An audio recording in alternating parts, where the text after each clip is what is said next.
కవిత గారు ఏం మాట్లాడుతున్నారంటే బీఆర్ఎస్ను బీజేపీలో కలిపే ప్లాన్ ఉందండి. నేను జైల్లో ఉన్నప్పుడు ఈ ప్రతిపాదన వచ్చింది, అడ్డుకుంటానని కేసీఆర్కు దూరం చేసే కుట్ర. చూడండి, కొంతమంది బీఆర్ఎస్ వాళ్ళు బీజేపీలో కలిపే ప్లాను, బీఆర్ఎస్ను పార్టీని బీజేపీలో కలిపే ప్లాన్ ఉంది.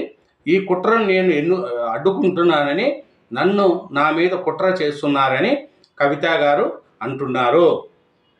నేను జైల్లో ఉన్నప్పుడే ఈ ప్రతిపాదన వచ్చింది, అయినా నేను సంవత్సరమైన జైల్లో ఉంటా కానీ బీఆర్ఎస్ను బీజేపీలో కలిపే ప్లాన్ చేయొద్దని చెప్పాను.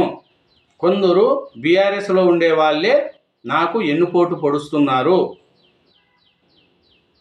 మా నాయకుడు కేసీఆర్ గారే. మళ్ళీ కేటీఆర్ను కూడా ఏమంటున్నారంటే,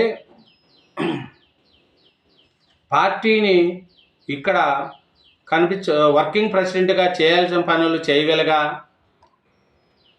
విదేశాల్లో రజతోత్సవ వేడుకల్లో లాభం ఏంటి అని కేటీఆర్ని వర్కింగ్ ప్రెసిడెంట్గా ఇక్కడ చేయాల్సిన పనులు చేయలేవు, విదేశాల్లో పోయి రజతోత్సవ వేడుకల వల్ల లాభాలేమిటి అని కేటీఆర్ను కూడా కవిత గారు విమర్శిస్తున్నారు.